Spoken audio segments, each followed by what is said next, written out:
when you read it, do you read it in English or Spanish? English. My name is Anthony. Welcome to the Scalability Podcast. Oh my God. God.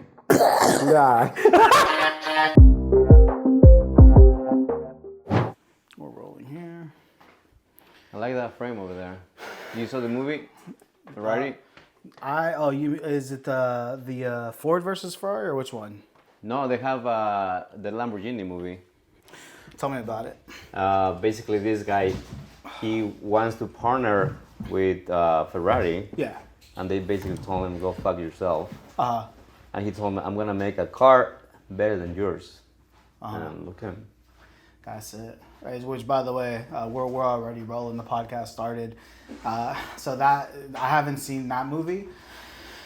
I have heard of that story though, and I am a big Lamborghini fan myself. Right. So, get comfortable. However, I'm trying to. This couch is a little funny, man. I know it's a little dip. Yeah, there you go. Yeah. When I first bought this couch, I'm like, man, this thing looks cool in IKEA. You know, I'm like, oh, this is gonna look cool. But then practicality, having this couch in the apartment, it's not the most practical couch. Yeah. But, I mean, it looks cool. You know, with IKEA, I learned how to be patient. Okay. Because when my son went a newborn, we buy a lot of furniture from IKEA. Yeah. And it takes you so long to put it together. It's like, wow.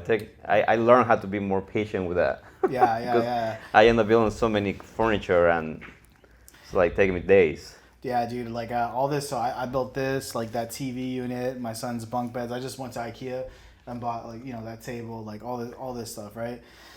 But yeah, IKEA will definitely teach you patience, man. But I just want to, I want to do a little quick intro, right? So, for the most part, you and me, we actually had a chance to grab some coffee, which after hearing your story, I'm like, man, I need to get this guy on the podcast and highlight that story, for many, many reasons.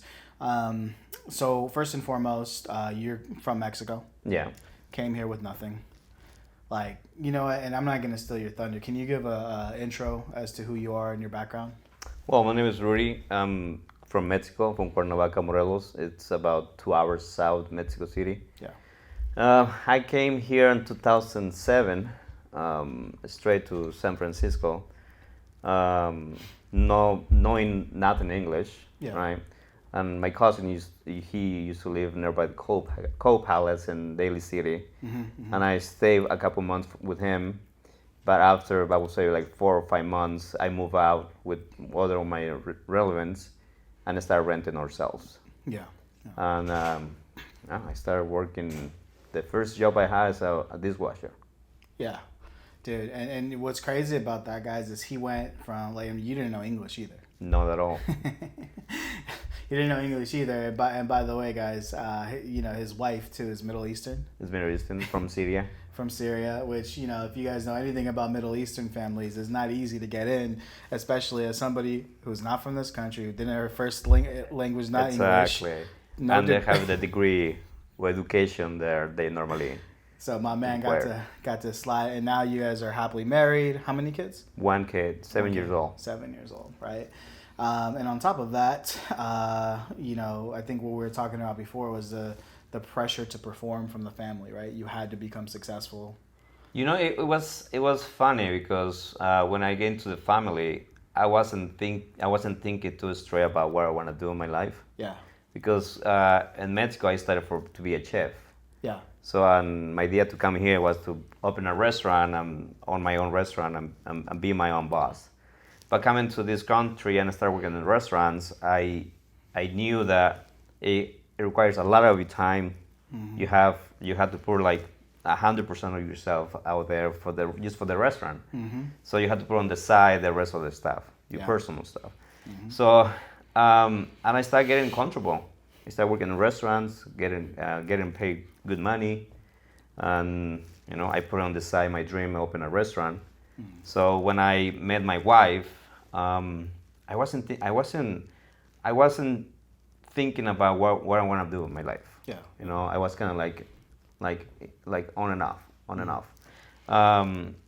But I started reading more. Mm-hmm. Because my wife, she have a degree in architecture and designer. Yeah. So we talk a lot, and also she teach me a lot. I learned a lot from her. So I started reading more, and I get into real estate. And I went to the ANSA college to also study more classes of finances and real estate. Which, by the way, how much of those classes are relevant in your actual real estate business today? None. maybe finance a little bit, but the rest of the stuff, no. Basically, you whatever you learn is when you're in the field. Yeah. Well, what advice would you give to somebody who's thinking about going to college for real estate specifically? I would say the best way, if you want to do in real estate, you have to start taking action. Going to the college is not gonna give you the experience that you're gonna need in the field. They're gonna give you maybe the concept of real estate, but they're not gonna teach you how to deal with things when you're out there. So I would say for people who wants to go to the college for real estate, I would say instead of spending so much money in college and getting on debt, I would say just jump in and start doing yourself and get the experience, and that's gonna push you forward to the next step. Yeah. So now coming back, your wife was an architect. She went to college. You started reading more. I started reading more. So one of the books that it really got me into real estate is Poor Rich Dad. Oh, Rich Dad, Poor Dad. Yeah, exactly. Kiyosaki. Yeah. That book. After I read that book, is like I had to do a change. Yeah. It's like I cannot be, working for someone still and just be depending on someone else to pay me to live my life. Yeah. So I was in Nicaragua, and I remember I saw that book in Spanish, and I don't know why I feel so dumb because I was like, when I saw it, I'm like, what? They make this in Spanish? And I started thinking of course they make this book in Spanish, right? When you read it, do you read it in English or Spanish? English. Okay, that's what's up. Mm-hmm. I'm curious now because dude, this is just my curiosity because I know that English was not your first language. Nowadays, when you're thinking to yourself, do you think in English or Spanish? I think more in English. Really? Yeah. It's funny because sometimes people, who speak Spanish ask me a question, and I'm like, how you say that word in Spanish? It's funny. Yeah. It's just conscious. It's automatic. Yeah, and I and I ask you these questions intentionally too because there's with the day that we met, I called a friend of mine from Colombia, right? I remember. She just came here, she had just got here 3 months ago, right? Yes. And she's contemplating oh man, did I make the right choice? I should just go back. Learning English is so hard, right? She was having all these thoughts of giving up, but it's hey, you're already here, you're in the best place you could be in the world. Are you gonna let learning a new language stop you from having an incredible life? Exactly. Right. And a lot of people think why I should learn the language. Yeah. If I had a good job, I don't know, as a waiter, or not even waiter, because waiter you need English, right? Yeah. If you have anything like driving for Uber, or a lot of people do DoorDash. construction, or there's so many good jobs that you get paid well and you don't have to speak good English. Exactly. Yeah. So people feel comfortable and they on their comfort zone. Yeah. They don't feel the need to learn the language. Yeah. So what steps would you for you? What was the main thing that helped you pick up the language quickly? Well, I started going to college right when I came here in 2011, 2007. I started going to the community college in San Francisco. Started learning the language. Yeah. And also I started making friends with people who would speak only English. And so it forced you. Yeah, exactly. Yeah. It forced me to speak, right? Yeah. Also, when I met my wife, also helped me a lot. Yeah. Because she went to LA and San Jose State University, so that also helped me a lot to write better and also read sentences better. Yeah, totally. How did you meet your wife, man? That's a funny story. I used to work as a server. I told you, ran restaurants. Yeah. It's at this restaurant in San Francisco called Lamar, Peruvian restaurant. Yeah.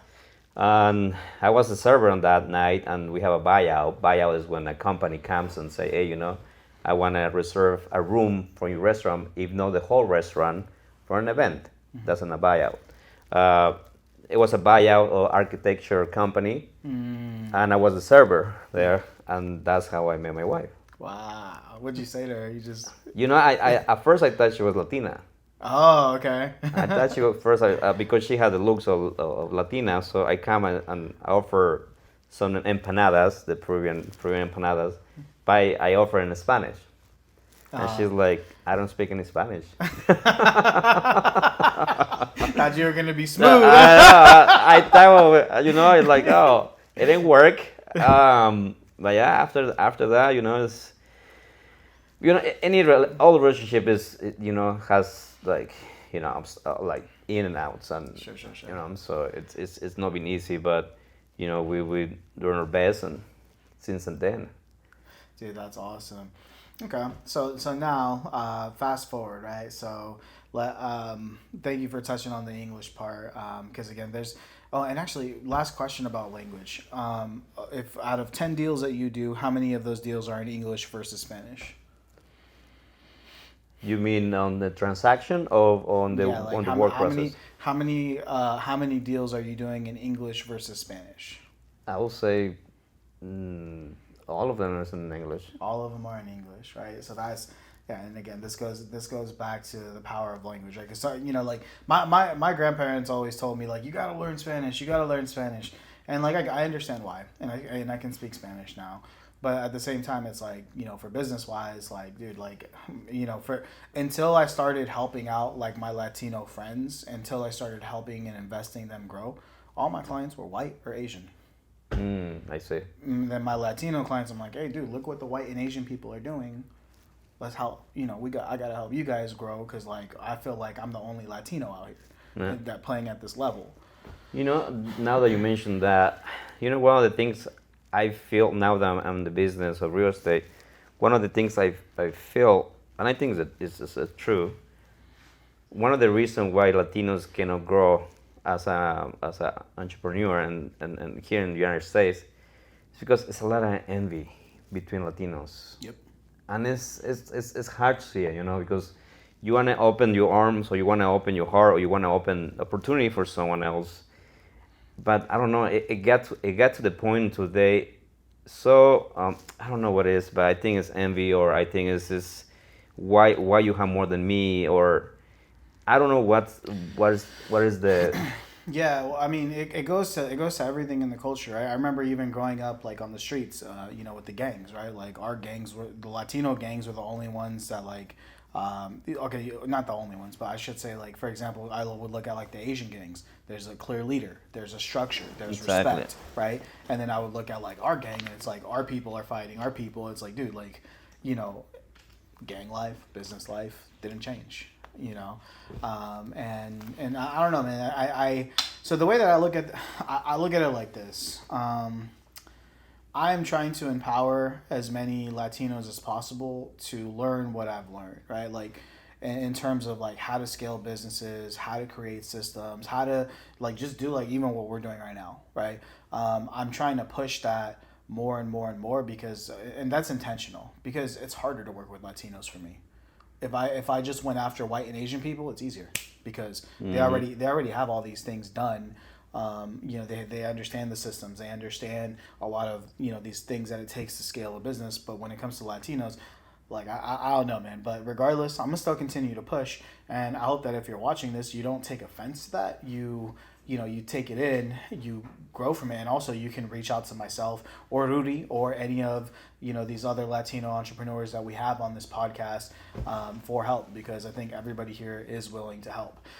But with that being said, man, let's hop into the business side, right? Because now, I mean, dude, you just posted like I just saw one of your freaking apartment buildings. Oh, fourplex. Yeah, and before we even get into that, can you help the audience understand what you do for your business now? Well, we do we into real estate. We do flips. We basically buy properties off market.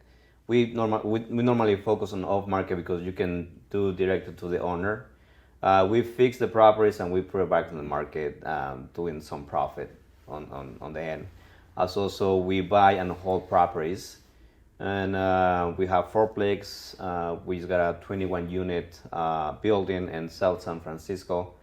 And the idea and the goal here is, and this year, start doing developing, buy the piece of land and build a house or a duplex or a townhouse. So that's what we do. Okay, perfect. So now people understand what it is that you do. I just saw on social media like one of your freaking roofs flew off. What happened? Yes, well, the storm a week ago. I don't know if you remember one of the weekends. I think a week ago. Yeah, it was horrible. The rain was crazy. Exactly, and the winds were about like I think 70 miles per hour in San Francisco. Oh, wow. So that's even worse over there than it was here in the South Bay. Exactly. Yeah, okay. So on one of our fourplex in South San Francisco, the roof just blew up. It was 2 a.m. in the morning. Wow. And I started getting a lot of phone calls from the tenants that, hey, the roof blew up. I need you guys to come here. This is dangerous. And but we cannot do anything about it. You know, even if I was there, but I cannot do anything. The only thing I can do is call the firefighters. They went and we had to transport everyone to a shelter. Yeah. Because the water was coming in from the ceiling. Yeah. So all the units were ruined. Yeah. So 80% of the building is damaged. We had to redo everything. So they were able to get shelter, which by the way, like so I was living in a small little town called Merced, or city, I guess they call it a city, but a big part of that city just got flooded completely. Like they were not expecting so much rain, and so many houses got ruined, right? Wow. So now you and she was over here for the weekend because they had to evacuate a lot. Her house didn't get hit, but a lot of the city still got evacuated anyway for safety purposes. But so now for you, you're an entrepreneur. I mean, is this a small hit for you, big hit? Like what's this looking like for you? I think the good thing in real estate is you can be safe in real estate as long as you do your numbers right. If you buy the properties at the right price, even in this kind of situation, you'll be fine. Mm-hmm. Okay, you have a loss, of course, but you also have to have always everything in place, insurance, everything, like for any of these kind of situations. Mm-hmm. And a lot of people think that's not never happened to me, but it's better to be safe than sorry. Of course. So that's why we like to have everything like on the table and insurance and everything. So it's a lot of paperwork that we have to do right now, but we'll be fine. So these properties or this property specifically was insured? Yes. Okay. So like what does insurance actually cover for that property? Roof flies off? Well, I would say based on, and this is on our case, is different case is going to be different scenario. But in this case, it will be 100%, but only on the apartment, not tenant. But the tenants should have renters insurance. The tenants should have rental insurance, tenant insurance, sorry. And something that I would highly recommend for you if you rent apartments or of any other units, get a tenant insurance, because on this kind of situation that's unknown on the landlord control, it's a disaster that happened, you can be covered, and all your belongings inside the unit will be covered as well. Yeah, dude, that's pretty crazy, man. So like, so I guess you won't really know all of these numbers until everything fully plays out, right? Yeah. Because like I used to work as a marketing coordinator for a multifamily broker, and I remember like one time there was a guy, he owned like in Fresno, it was like maybe like almost like 100 unit apartment complex. Wow. Right? Yeah, and then like almost like half of them, or like a third, like burned. Wow. Right, but it actually he ended up making money, right, from like the insurance and everything. It ended up where like after everything was fixed and they renovated it, he came up. Yeah. The properties or the units were renovated, right? The building was like still salvageable. They didn't have to break it all down. Like the parts that got burned, they were able to fix. Mm-hmm. And then on top of that, he made some money from insurance too. Like that I remember he kept, right? I don't know. I'm not gonna say the name of the property or anything. I don't know if that's like even legal, but I remember I was there throughout that time because I went to go do the photography for the units before and after. Well, after you do a renovation, either in a single family house or in a multifamily, the value is gonna go up. and because you're adding value to the property. Yeah. That's also one of the good things that we do on our properties that we buy as a flip. We have like such a good value that in the end, the appraisal comes like higher than we expected. Okay, and also one of the things I want to point out, real estate. Real estate sometimes is not like peach and roses. Yeah. Sometimes the market, like last year, the market was terrible for us. Yeah. We have properties on the market for like 3 or 4 months. So there's no selling. Yeah. Because the interest rate was so high. Yeah. So, but you had to keep going and just do whatever it takes to, sell those houses and keep going. So let's talk about like what is like the shittiest deal, the worst deal that you've ever gotten into. Tell us about it. The shittiest deal. I would say a Victorian house in San Francisco from 1912. Okay, 1912. I mean, what could go wrong? The house was built in 1912. Right? 100 years ago. Yeah, and that property, because when the property is that old, the city is not the regular process to get the permits, right? When you have single family house, you go to the city and you go to building department and you get your permits approved after like a couple of weeks, right? Yeah. But when it's a Victorian house, 100 years old, it's different department. Is it considered a historical building? It's a historic. Okay. So the facade outside you cannot change nothing. You can just paint and change the color, but you cannot change the facade, right? With the facade? The facade, yeah. What does that mean? That means the look of the property. Okay. Yeah, the looks of the property outside, you cannot change it. Okay. You can pick different colors, but you have to leave whatever is there. Okay. You cannot do anything about it. Like literally, like I can't even build a new fence, or I cannot change around the bushes and stuff like that. Like it has to. The plants maybe, but it's a big trees. Some of the trees are protected by the city as well, so you have to get a permit. Nothing secure like you're gonna get approved for that permit. Okay. Because some of the trees they don't let you at all to cut it. Yeah. What I refer to, like if the house has a certain look, they don't let you to change a window frame or anything related to the structure of the building. Yeah. So like if I wanted to change out, like completely rebuild a new deck style. No. I can't get my deck to go out further. No. It's stay the way. It has to stay the same look. Okay, got it. Even the windows, you had to either just leave the ones that are there, or it's hard to get a permit because you have to get a like for like windows. And some of the windows has to be pre-made. Yeah, and custom. It's custom, exactly, and it's gonna take you like 3 or 4 months or even more to replace the window. Imagine the windows. That. Someone breaks your window. It's like, okay, yeah, we'll order a new one. It'll be here in 4 months. Exactly. Exactly. Yeah, hell no. Okay, so now what happened, bro? Like, what did termites? So what no, is on it? that house, we started opening some walls, and the city came and they're like, you cannot be open walls or taking out the plaster. It's not sheetrock. On those kind of houses, it's plaster, basically a little piece of wood, and they put concrete on top of it. It's like it's not sheetrock. It's like plaster. Like you have a little sheets of wood, and they put concrete on top of it, and that's what they used to use as a sheetrock now. So we start moving some plaster, and the city is like, no, we got a red tag because we don't know that we need a permit to take out the plaster, because supposedly the city tell us that we alter the weight of the house, even if we take weight away from the house. Really? You see what I mean? Yeah. So. Well, how do they know you guys are even doing anything inside the house? Like. Because they came and they see that we rip off the plaster. So like a city officials passing by the house. Yeah. What the hell's going on? Some of the cities.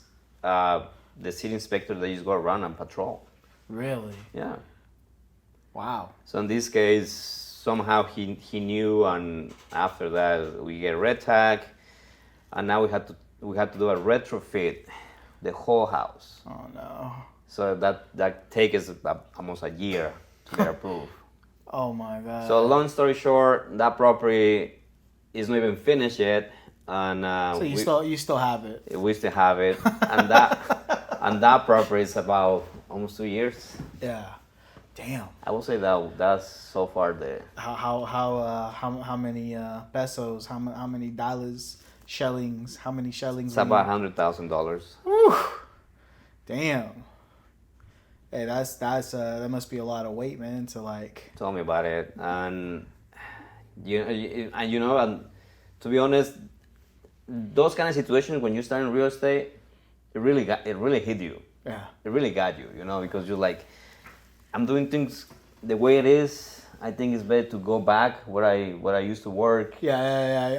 I'd rather be a The chef. the doubt start getting into you. Yeah. But I told myself, like, no, I had to shake it off and keep going, because at the moment you put something negative in your mind, it's gonna project. Yeah.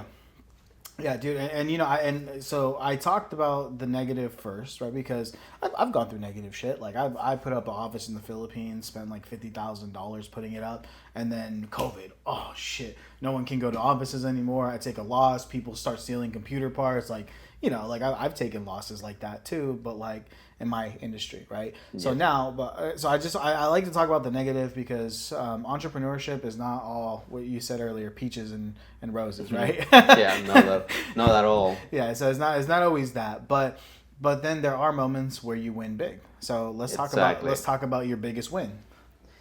Oh well, that's gonna be a good one. We have a couple of them, but I think the most successful one we have so far is one of the properties that we did in Fremont, California. That house we bought it for $1 million. Mm-hmm. We invest about $170,000. Okay. And we sell it for 1.5. Okay, cool. So what's the come up on that? So the profit there was about close to $200,000. Nice. And what was the time length? The time was about 6.5 months. Shit. All right. So basically, dude, you guys, if you could do that again in a year, that'd be like $400K. Which, I mean, dude, 200,000 is pretty fucking good, bro. Yeah. That's for one house. Yeah. The idea here is to create the system that's gonna be on the fly. Yeah. That's gonna allow us to have 2 or 3 flips per month. Mm-hmm, mm-hmm. That's gonna end up making us about $150,000. Nice. So how do you cause I don't understand, I've never been in the flipping side. I really don't understand it. I get it. You locate a property that's maybe distressed or something, or I don't know, somebody's going through a hard time, somebody dies, divorce. I can imagine there's so many different situations that happen randomly. Exactly. So how the fuck, how do you locate these random situation properties? I don't understand that. What we do in our company is we do people who work for us, or with us, not for us, with us, doing door knocking. Oh, okay. You literally... Yeah, I literally those people going around to neighborhood or driving around the neighborhood, and if you see a distressed property, you take the address and you go door knocking and go straight to the owner. Wow. Yeah. Huh. So yeah, because I could imagine that, especially right now, where everybody's struggling, people are losing jobs left and right. I remember there was one of my friends was telling me a story. This guy meets people in distressed situations, and basically people look at it very negative because one situation, he found a mom who has she's a single mother with a child. And she had bought this house, and basically she was already behind 3 months on the payments, all these different things. And he said, hey, I'm going to catch you up on your 3 months. Plus, I'm going to help you get an apartment, and I'll pay for X amount of months for your apartment. So, and basically he gets to take over the house. He didn't pay for the house. Nothing. He just took over the house with that situation. And a lot of people were like, dude, you took advantage of this woman who was in a rough position. But in my eyes, I'm like, dude, if there's a lot of shame that comes with getting foreclosed on. There's a lot of shame that comes with telling your family, hey, this house that I bought, and I'm gonna lose it. There's a lot of shame in being homeless. Yeah. There's a lot of shame in that. And the um, I would say it's a lot of misconception on that kind of subject because we're here to solve problems, right? Yes. As a real estate investments and whatever, right? But a lot of people think that we're taking advantage, and it's not about taking advantage. It's trying to solve the problems that the homeowner have at that moment, Yeah. or not even in that moment. The problem has been happening for so many years that it not allow them to pay the rent or to pay the mortgage. That's why they're gonna go foreclosure, Yeah. right? And besides of them to lose everything on foreclosure because they're gonna get any money, Nothing. right? We come and say And it's going to be negative on their account. exactly. They're going to have a bankruptcy. And you're gonna be the bank exactly. Yeah. So it's no good. It's nothing good about that. So what we do is we come here and we offer you, okay, you own about $300,000 on your property, and you have $100,000 behind payments, whatever. Total is $400,000. But before that, we study the property, we see around the neighborhood, we see the comps, we see how much it's gonna cost us to fix it, and we do all that math. So we come to the owner and say we're gonna give you $450,000, so you're gonna end up making $50,000 instead of losing everything. Yeah. Yeah. And they're like, oh yeah, I want to sell you my house before I get to foreclosure. Totally. Exactly. And that's what we're trying to do here. Yeah, It's not taking advantage of anyone. Yeah, and like I think for people who are not in that person's situation, like if they see like a family member sees what they're doing or a friend sees what they're doing, they might get upset because they think that there's a better way. But dude, sometimes like there's people that have no options, and it's like you come and you are the only option. And yeah, like in my opinion, with that lady's story, I'm like, dude, if I could have a soft landing, not lose everything, still have an apartment for me and my son after, and that gives me 3 months to figure out my job situation. Dude, that's better than being homeless, right? But that's really, really interesting, man. It happened to us once in property in Concord. We had a door knocking guy, and he's like, hey, I had this lead, seems solid, and she's motivated. And we write the contract, and I drive there for her in order for her to sign it, right? When I got there, she's in wheelchair. She's, I would say, like late 60s, and the wheelchair, and her condition seems like pretty bad, right? She have a lot of bruises on the body, and she doesn't seem like well care. At the moment I saw her, I cannot process or keep going with the contract. Yeah. Because like I cannot take out the house from this woman. Yeah, like what is she gonna do? Where is she gonna live? Yeah. And I call my partner. I said like, look, I cannot do that. Yeah. Like I cannot just make her sign and let her move out. Yeah. Like it's no way. Where's she gonna go? Exactly. Yeah. And a lot of people think the people on real estate doesn't have a soft heart of like they're not have a human side of them.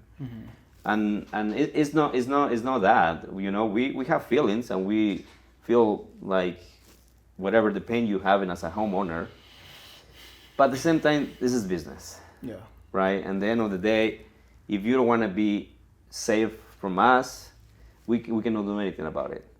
So where I told my partners, like, if we're gonna buy the house, we have to put on the numbers that we're gonna pay for at least 1 year for apartment for her. Yeah. Because I'm me as a person, I'm not gonna feel good knowing that she's gonna be in the streets. Totally. Even if we're gonna make money on the property or whatever, right? So and we pay about 8 months of rent for her apartment. Nice. Yeah, and and like there's and it's tough, right? It's always tough when you run into situations like that. But let's say that you guys didn't make this deal with this lady. What would her outcome have been? Foreclosure. And then the bank will come and say you have to next week to move out. And then she really would actually. And be on she the really streets. had to move out. Yeah. No, I mean, and again, it's like that's the other part of the story where like if you don't hear like what would actually happen to that person if we did not step in, we came in as more of a solution. Now, business wise, did you have to give her 8 months of an apartment? Hell no. Not really. Not at all. No, but and hopefully people will listen to this and want to do business with you because they can see that you actually have a heart when you're doing business, right? Because for me personally, like I can't live doing business knowing that I'm screwing people over. Exactly. Right? Yeah. I can't wake up every day like knowing like, oh shit, like in my business I'm trying to create win-win-win situations, right? Like I'm trying to create jobs that are at market rate or higher. I'm trying to give my clients either a great service or a service that's like hiring somebody that's cheaper than they could hire here so they save money and still get the same quality of service. And I want to make a commission in the middle. Win, win, win, right? And not everybody thinks that way, right? Not everybody is constantly thinking like, how can everybody benefit? And I feel like I've been pretty blessed, man, because the people that I do business with in the circle that I'm around, we all think that way, right? We're all constantly trying to figure out these kind of situations. And there's people like that out there. That they don't give a crap about what's going on with you or what's gonna happen after you sell them your house. Yeah. They just want the house. Yep. They don't care about where you're going. They don't care nothing. Yeah. And there's people like that out there, and I'm telling you that because I see that happen, and I'm not okay with that. But it's sometimes you cannot do nothing. Yeah. Well, dude, like now, like what's the future for your company, right? So like I understand like what you're doing now. So you want to get to the point where you're, flipping 2 to 3 properties per month, man. Like that's the goal. Like where are you at in that goal? Like right now, we're gonna put in the market 5 houses next month. Wow, 5. 5 houses. All flips? All flips. Wow. Okay. So we're gonna put 5 houses on the market next month. After that, we're gonna start buying more. Do you, so your company, do you guys work with the real estate agent or do you guys... We work with the real estate agent and also we work, as I told you, direct with the seller. Basically, we have an on-house agent on our company, and if we got a motivated seller, we negotiate direct with him. Got it. That's cool. And that's good. That's good, man. So... when I'm thinking about the structure of your business, and you said you have an in-house real estate agent, so you guys all have a brokerage then? We have a broker, and also two of my partners are agents. Okay, so you guys have a broker, 2 agents, and where do you fit in this equation? What is your I'm role? the project management. Project management, got it. So these guys are creating opportunities. The real estate agents, the brokers are creating opportunities. Do you also create opportunities too? I do. You do? Okay. Yeah. I have connection because I started doing real estate by myself. I do it about a year. I didn't get the results that I was looking for. Yeah. Right. And I asked myself like, what's going on? Why I'm not getting the results I'm looking for? And one of the things that happened to me that when I started real estate, I started comparing myself to people that have been in the business longer than me. Sure. Yeah, we all do it. And that's really bad. Yeah. That I would not recommend that to you, for any of the people that listen to us that is gonna be an entrepreneur. Never compare yourself with people that the business longer than you. They're doing the things. Instead of comparing yourself, learn from them. See what they're doing different than you, and learn from them. And that's what I started doing. Nice. Instead of comparing myself to them, I start learning from them. Say, okay, what are they doing different that have better results than me? And I start network, and that opened a lot of doors for me. So what was like the one relationship that you met that changed your life in networking? I would say one of my recent still partner. His name is Josue. He's a realtor, and also he's been doing flips longer than me. So I feel that relationship with him, it's been one of the important key. Okay, nice. What has Josue taught you? Because I know for me, the reason why I am where I am is because other people opened doors for me and they poured into me, right? And now I try to do that for other people. But what was it that he taught you that was like, oh damn, game changer? Manage better, keep my budget low, and be more open to new ideas. Because at first I was sticking on my ideas on, this design is gonna work, even if this design is gonna cost me $100,000 more than the other design that it worked the same, and it's gonna save me $100,000. You see what I mean? Like instead of going to a fancy design, some markets they're demanding that fancy design, right? Yes. But you always have to stick with the budget. Even if it's a fancy design, you have to stick with the budget, right? You have to be realistic. Yeah. So, and I wasn't at that moment. Yeah. You see, I thought like, okay, if we put like a really nice cabinets and really expensive countertop, it's gonna sell for more. And then sell the same price. You know what's funny about that? I feel like you're just describing entrepreneurship in general, right? When new entrepreneurs come into the game, they have this idea of how things should be, but then like realistically, like okay, I can give business examples, but like we're sitting here in an apartment in Cupertino, 2-bedroom, 2-bath. Can you guess the rent for this apartment? What do you think this is renting for here? So this one, I will say about 2,000. Ooh. Yeah, this is 37. 37? Yeah. 3,700? You hear the neighbors upstairs, you hear them walking, right? But like what your business partner talked about, look at these floors. These floors they're nice, but they're not fancy. They're not no high quality. Definitely not high quality. Like you see this thing right here. This thing just broke before you got here, right? If you look at, I don't even know if it's real granite countertops or whatever. But the thing is that they figured out how to make it look nice enough. Exactly. Right, nice enough. And obviously it's Cupertino, right? Best school district. One of the best school districts in the United States for public schools. Apple's headquarters right here. All these things, right? So when I'm listening to that, what your business partner described, Josue, is what I see here. But also, these guys are successful. This apartment complex is privately owned, right? This is not a apartment complex that's owned by like one of the bigger companies. Right? And I bet you anything, all the other rooms have the same flooring. No, actually, the rooms have carpet. No, the other units. Oh, sorry. Yeah. Oh, 100%. Yeah. All the units look exactly the same. They all have the same appliances, same everything, right? And that's, dude, hopefully, is it like, would you like to own something like this one day? Oh, yeah.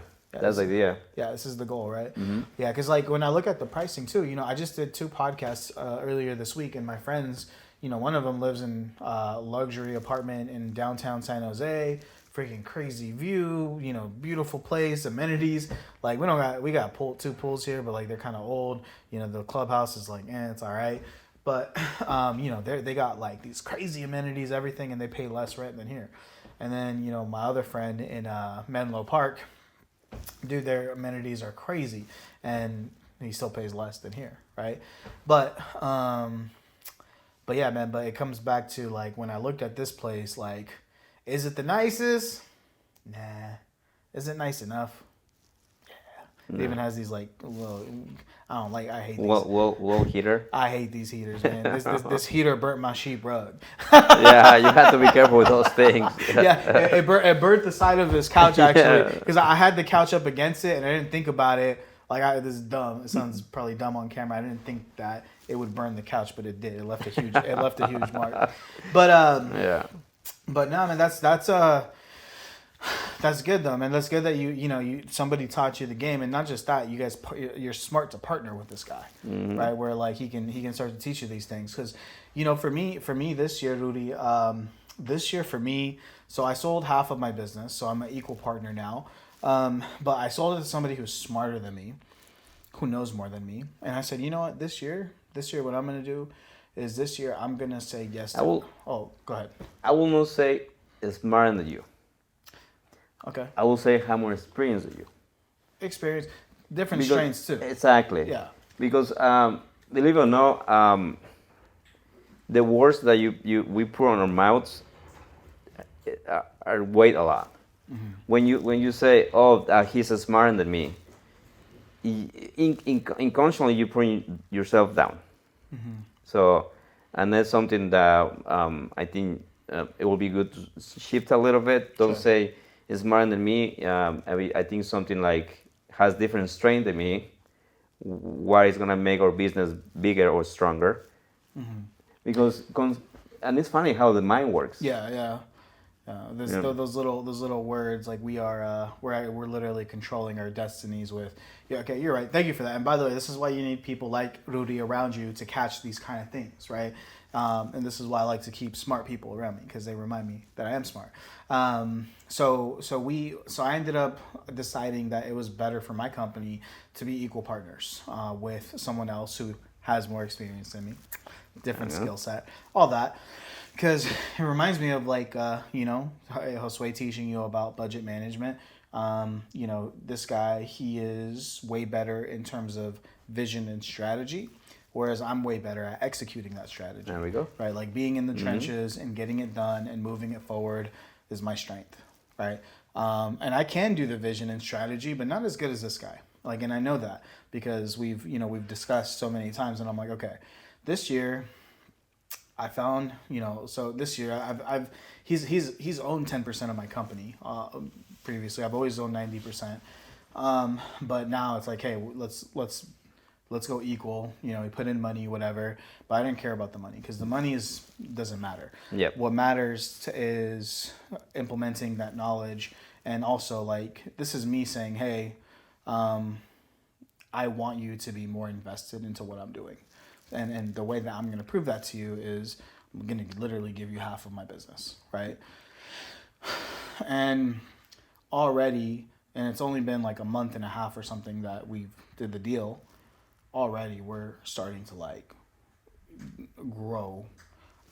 I feel the growth is coming, right? Mm-hmm. So just this, what are we in the 15, 16? Yeah, we've already closed like just shy of $20,000 worth of contracts in this little short period, and we're growing at a bigger trajectory now. So I think for those of you listening, for those of you who are listening too, who are afraid of partnering, you think that partnering is a bad thing?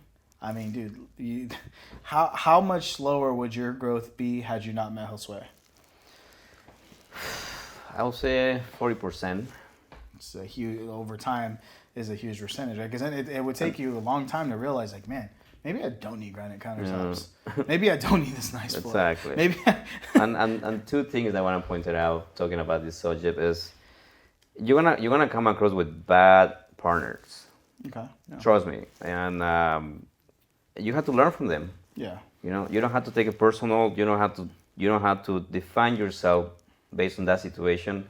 You have to learn from them, even if it's a bad experience. But trust me, if God put people in your path, it's for something, good or bad, and you have to learn from them. Well, when a good partner comes along, you're gonna have more experience, and you're gonna know how to deal with the bad situation. Wow. Yeah. See, that's deep, and how you said that.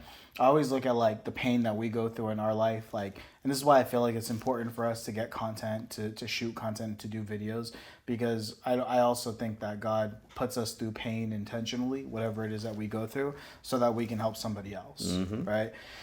But yeah, no, man, that's great. So, so basically, like now, all right. So we've learned a little bit about your background. We learned a little bit about your wife. Now where you're going with the business. So like what else do you got going on, man? Well, it's we have exciting year. I think this year is gonna be the starting of trying to do our first developing project. Okay. We have already one property in Atherton, California. And who for you who listen, Atherton is the most expensive zip code in the United States. That house we bought it for close to $6 million.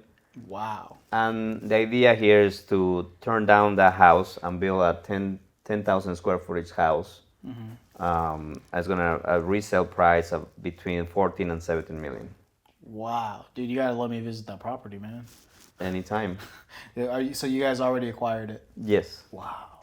So you're gonna like literally break down the whole house? That's what we want to do. Wow.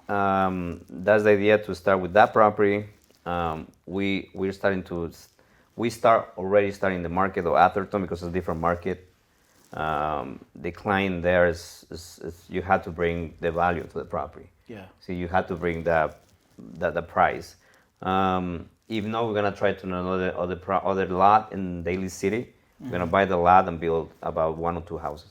Wow. So if somebody's listening right now and they, why? So like, let's say somebody's listening right now, they have like maybe a potential opportunity for you, right? How, what does an opportunity look like for you, and why should somebody even get in contact with you? Well, we always open to a new partnership, well, not partnership, but at least investors who are willing to invest in our company. And I always, told them a lot of people have the money in stocks, Yeah. Oh yeah. right? And Dude, that's something that we mentioned last dude, time. my business partner just lost like almost $1 million. Exactly. Yeah. And I always tell the people like, real estate is something that it will give you more money. It will give you more return for your money. Yeah. Stocks, a lot of people are into stocks, but stocks are not tangible. Stocks that is so like in and out, up and down all the time, right? With real estate, I say it again, as long as you buy it right, you will make profit. Yeah. But you have to stick with the numbers. If the numbers doesn't match up, it doesn't make sense, let it go. Yeah, dude, and that's something like, for those of you who are listening, right? It's always wise. So like, you could go through all the steps that you already went through, right? That Rudy went through, and all the failures that he went through, or you could just go straight to him and be like, hey, I don't want to learn the hard way. Exactly. Like, I got money to put up, or like, what if somebody's just hungry? Like, will you take on a young hustler? Like, what if there's like a 18, 20-year-old kid out there who's like wants to learn this? Can they come to you to come and work? Please, yeah. All right. I always open to teach them, and it's I never understand these people on social media that they put themselves out there as a entrepreneur or investors, but when people start asking them a question, they want to charge for that. They're like, oh, you can buy my course or whatever, and I think if you really want to help someone, is you can just put it out there. If they ask you a question, you say it. You don't have to charge. Some people will be appreciated. Some people will tell you, oh, okay, screw you. I want to be better than you. Yeah, here's how I look at it, man. When it comes to these people selling courses, like I've personally had a friend who, I'm not gonna put his information out there. I don't really talk to him much anymore, because I feel like there's just a pretty big lack of integrity. But he was selling a course on how to do whatever he was doing, and he started making more money from selling the actual course than what he was doing, right? Exactly. And it's like, there's like a certain point where it's like, okay, when I do podcasts, when I do, when I give out information, a lot of things that I do for free. But that's because my company makes me money. Exactly. I don't need to sell a course because my company already generates income. Now, I might put out courses in the future. I might see the one course that I will charge for. Is going to be like, so my company's a multi-million-dollar company. I'm gonna literally give away the formula that I put away, but it's gonna be like stupid cheap, and it's not going to be to make money. It's going to be more for people who it's going to be more for people who want to implement like an outsourcing department within their company. Exactly. Right? And there's going to be a lot of value in that, but this is not how I plan on making like my millions of dollars, right? And nor do I want to say like, oh, like his dude, to build up this level of company, like, I don't even recommend it. I think it was a bitch. I think it was traumatic, and I don't recommend that. But also, like, I'm putting out like little mini courses too, where it'll cost like 99 cents. But not because I care about the 99 cents. I want somebody to commit and buy this little mini course so that we can basically remarket to them later. Exactly. Right? But yeah, in regards to selling courses, though, like, dude, and it's funny because like literally, if you guys come and ask me anything about any of our processes, any of our softwares, like, I'm already talking about this. I actually, like, if you go to my YouTube video, like whatever course I'll end up putting out, like all the shit will be out there for free anyway, right? But yeah, dude, I think when it comes to courses though, yeah, come, instead of buying a course, come actually live it. Exactly. Yeah. Take action. Yeah. A lot of people out there want to sell you like $10,000, $7,000, $5,000 course about wholesaling, right? Wholesaling is like get a property and assign the contract to someone else. Like example, if I got a property direct to the seller, I got it for $400,000, and I will sell you the contract to you for $450,000. So I'm gonna making $50,000 just for that process. Yeah. A lot of people want to charge you like so much money to teach you how to wholesale, Yeah. Yeah. but in reality, you're gonna learn more doing it. Yeah. Yeah. Absolutely.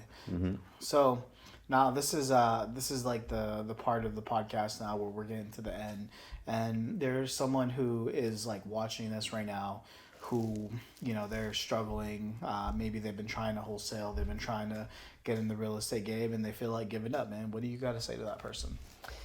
I will say, shake it off, and go out there. Try to network. Start calling agents. Even if you don't have the money to buy the property, just start contacting agents. And when you have a good property, just go out there and ask, hey, I have this property, who's interested to buy it. And trust me, if you have a good deal, a lot of buyers gonna fight for it.